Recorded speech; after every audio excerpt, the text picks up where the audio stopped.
এই যে রমজান আসলেই আমাদের দেশে বিভিন্ন রাজনৈতিক দল ইফতার মাহফিল করে। এই বিষয়ে শরীয়তে কি হুকুম আছে বা বিধিনিষেধ আছে কিনা, নিষেধ আছে কিনা জানতে চাচ্ছি। আচ্ছা দেখেন, ইফতার মাহফিল এগুলির ব্যাপারে শরীয়তের কোন ধরনের কোন বিধিবদ্ধ কোন নিয়ম নাই, কোরআনেও নাই, রাসূলুল্লাহ জীবদ্দশা আমরা কিন্তু এগুলি পাইনি।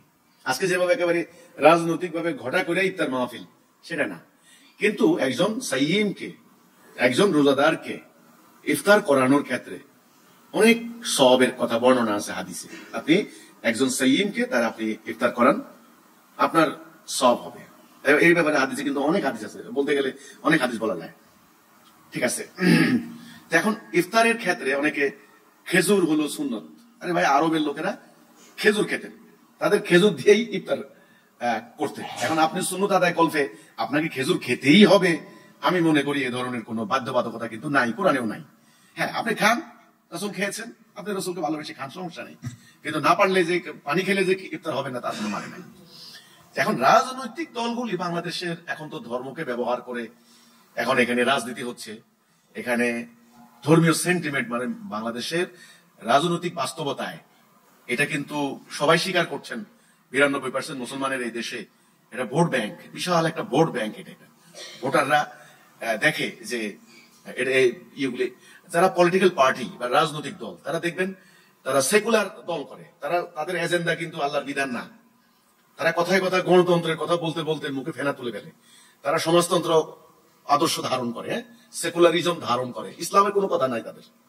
এরা কি করে দেখবেন, ভোট আসলে ওই মাজারে গিয়ে মাথায় কাপড় দিয়ে, নারী নেত্রী হলে বা পুরুষ হলে একেবারে টুপি টুপি দিয়ে মাজারে গিয়ে সেটা জিয়ারতের মাধ্যমে নির্বাচন শুরু করে দেয়।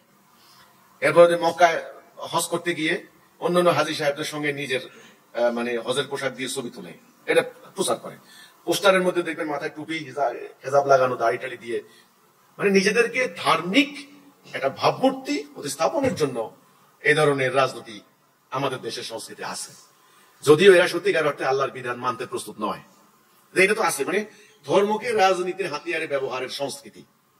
তো রমজান আসলে, মানে সওমের মাস আসলে, এটা তারা হাতছাড়া করে না। ইফতার মাহফিলের নামে এবার শুরু করে রাজনৈতিক বক্তব্য, রাজনীতি। এটা কিন্তু উদ্দেশ্যটা কিন্তু হলো মোটিভেশন, তার পক্ষে লোকদেরকে অনুপ্রাণিত করা। উদ্দেশ্য যে একেবারে একজন রোজাদারকে ইফতার করিয়া সওয়াব অর্জন করা, আল্লাহ সান্নিধ্য, অনেকটা তাই নয়, কিন্তু হতে পারে কারো না কারো, কিন্তু ম্যাক্সিমাম কিন্তু এইটা আমরা দেখে এসেছি। এই জন্য ইফতার মাহফিলের মধ্যে মারামারি হয় ইফতার নিয়ে। কেন হয়? প্রকৃত অভাবী, দরিদ্র, অসহায় লোকগুলি কিন্তু ইফতার পায় না। আপনি যত বেশি রাষ্ট্রীয় অনুষ্ঠানে, যত বেশি বড় লোকেরা ইফতার করে দেখবেন, টেবিলের মধ্যে কত রকমের আইটেম, খেয়ে শেষ করা যাবে না। মানে ভোগের, অর্থাৎ সওমের উদ্দেশ্য হচ্ছে কন্ট্রোল, ঠিক বিপরীত ভোগের মানে বন্যা, তো উল্টা। তো এ ধরনের ইফতার অনুষ্ঠান, ইফতার মাহফিল, এগুলি রাজনৈতিক উদ্দেশ্যে যেগুলি করা হয়, সেগুলি অবিসম্ভাবী রূপে একটা উদ্দেশ্য হাসিলের জন্য। সেখানে কখনো তারা তাকওয়া অর্জন করবে না, কখনো সওয়াব পাবে না। তারা যে উদ্দেশ্যে করছে সেটাই তারা পাবে। আসরের দিন আল্লাহ এদেরকে সেগুলি দেবেন না। কিন্তু একজন সাইয়িমকে, একজন রোজাদারকে ইফতার করানো অনেক সওয়াবের কাজ, নিঃসন্দেহে রাসূলুল্লাহ বলেছেন।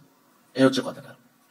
তো আমরা হিজবুত তাওহীদ আমরা কি করি দেখেন, আমরা চেষ্টা করি আমাদের এই যে মসজিদে, আমাদের এখানে যারা আশেপাশে আছেন, তারা আমাদের ইফতারে, আমরা সওমের মাসে যারা স্টুডেন্টরা থাকে, যারা মসজিদের সঙ্গে সম্পৃক্ত মুসল্লি, আশেপাশে সবাই মিলে একসাথে আমরা এখানে ইফতারের আয়োজন করি।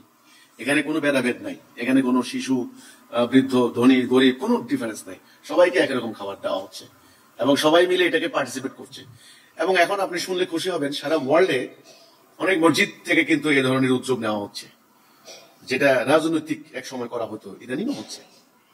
তো কাজেই এই একজন সাইয়িমকে, রোজাদারকে ইফতার খাওয়ানো নিঃসন্দেহে একটা সওয়াবের কাজ, কিন্তু রাজনৈতিক উদ্দেশ্যে যে ঘটা করে এই অনুষ্ঠানগুলি করা হয়, সেগুলি রাজনৈতিক উদ্দেশ্যে ব্যবহৃত হবে, সেটা কোনো সওয়াব হবে না। এসব ব্যাপারে আল্লাহ তাআলার কোরআনের কোনো নির্দেশনাও নাই, হাদিসও নাই, রাসূলুল্লাহ সাহাবীদের জীবনীতে আপনি পাবেন না।